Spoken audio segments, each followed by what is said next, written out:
tanggal 23 Agustus 65, kemarahan Soekarno terhadap neokolonialisme dan imperialisme itu semua memuncak. I hate imperialism. I detest colonialism. And I fear the consequences of their last bitter struggle for life. We are determined that our nations and the world as a whole shall not be the plaything of one small corner of the world.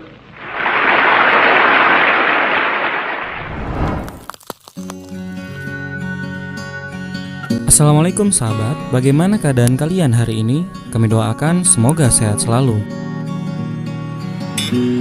Kita tidak lagi hanya membatalkan KMB, tapi kemudian Soekarno menerbitkan Undang-Undang Nomor 16 tahun 65, tanggal 23 Agustus 65.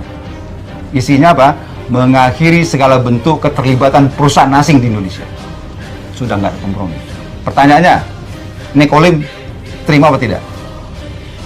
Lalu ada peristiwa besar terjadi 30 September. Ya, hanya dalam tempo 5 minggu. Ada hubungan nggak antara Undang-Undang Nomor 1665 dengan Gestok?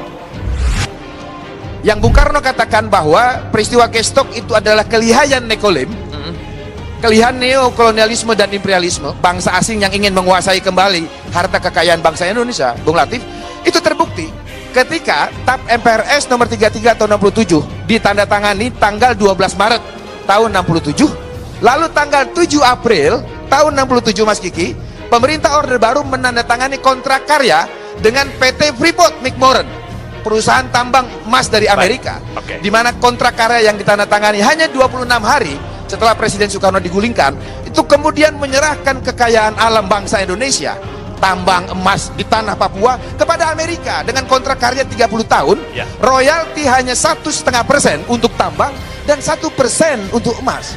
Ini artinya teori Bung Karno bahwa telah terjadi konspirasi antara kelihayan kaum Nekolim itu dengan orang-orang yang tidak benar, secara praksis terbukti dengan kemudian Orde Baru memberikan karpet merah kepada kapitalisme asing untuk menguasai sumber-sumber ekonomi nasional kita. Temukan bukti ya berupa beberapa undang-undang, yaitu Undang-Undang Nomor 7, Undang-Undang Nomor 8, Undang-Undang Nomor 9. Isinya apa? Undang-Undang Nomor 7 sepakat mengangsur kembali hutang-hutang Hindia Belanda. Ini November 66. Undang-Undang Nomor 8 mendaftar menjadi anggota ASEAN Development Bank.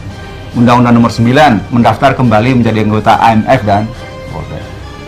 Clear, saya bilang. Oke. Dan saya kemudian mempunyai tafsir sendiri mengenai Gestok. Tafsir saya apa? Tafsir saya, Gestok itu adalah rekayasa korporasi-korporasi asing untuk menghabisi rezim Soekarno. Terbitnya Undang-Undang 789 adalah subversi yang ke-6. Nah, setelah itu baru terbentuklah rezim Soeharto, yang saya lebih suka menyebutnya sebagai rezim kontra-revolusioner. Ya, ini subversi yang ke-7. Ya, jadi terbentuknya rezim kontra-revolusioner ya, yang mengadopsi ya para ekonom mafia Berkeley itu sebagai bagian dari pemerintahan. Oke. Lalu yang ke-8 terjadilah liberalisasi tahap pertama tahun 82. Lalu yang ke-9 kita mengalami krisis 1998, terjadi liberalisasi tahap kedua ya dengan dilaksanakannya agenda-agenda ekonomi neoliberal, dan itu belum selesai. Kemudian masih ada yang ke-10. Apa yang ke-10?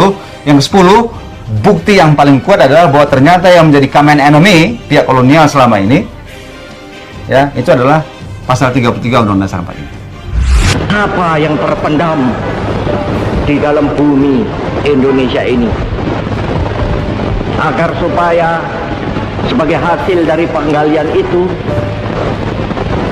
dapat dipakainya sebagai dasar daripada negara Indonesia merdeka yang akan datang.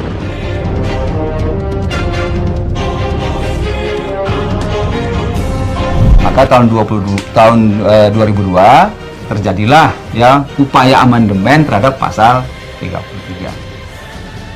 Nah, ini adalah subversi yang ke-10. Jadi saya kira jelas ya apa yang sedang terjadi gitu. Ya. Kalau kita konsisten dengan cita-cita proklamasi amanat konstitusi sampai kepada pasal 33, maka ya hampir boleh dikatakan sangat terbatas tempat bagi ekspansi kapitalisme di Republik ini. Nah, jadi itulah yang terjadi di dalam sistem Fir'aun sekarang ini, bahwa pemerintah itu didesain hanya untuk mengambil hutang dari bank, menghabiskan melalui APBN dan proyek, kemudian memajaki rakyat.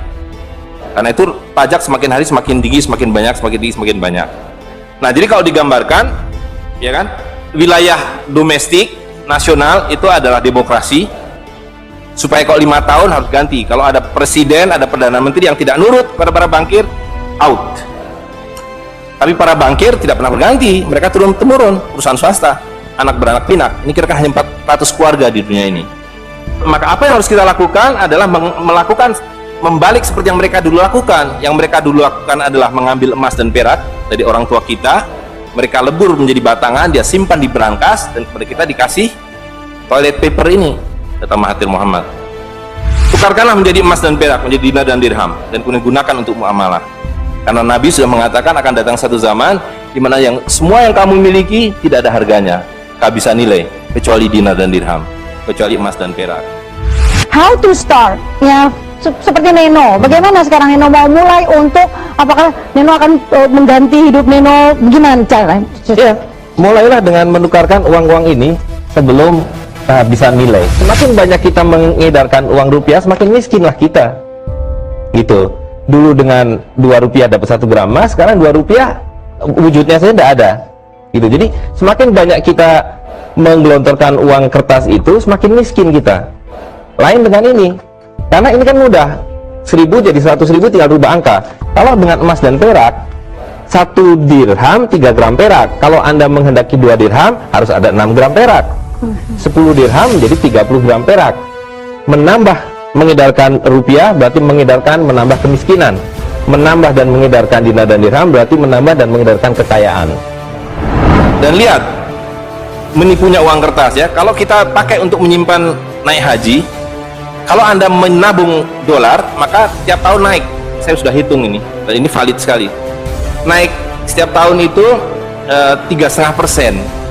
Kalau Anda menyimpan rupiah, setiap tahun naik 5%, nggak nyampe-nyampe. Tapi kalau Anda menyimpan dinar, maka dia akan turun 8% setahun. Dengan dinar, dulu naik haji 1 orang, sekarang bisa naik haji 4 orang. Dengan kata lain, kalau Bapak Ibu sekalian serahkan cengkeh Bapak Ibu sekalian dan menerima uang kertas, Anda 4 kali miskin. Detik itu juga dalam konteks ini. Maka serahkanlah cengkeh dan katakan, saya mau serahkan cengkeh, bayar kami dengan dinar.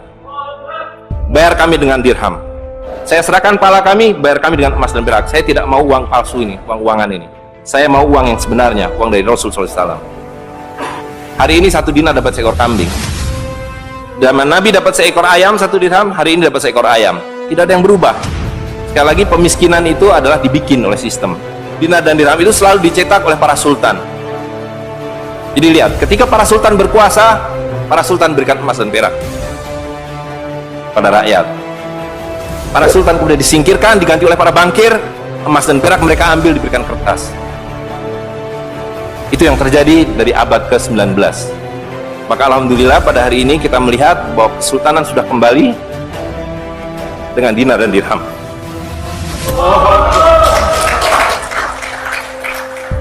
Dan ini adalah awal berakhirnya sistem riba.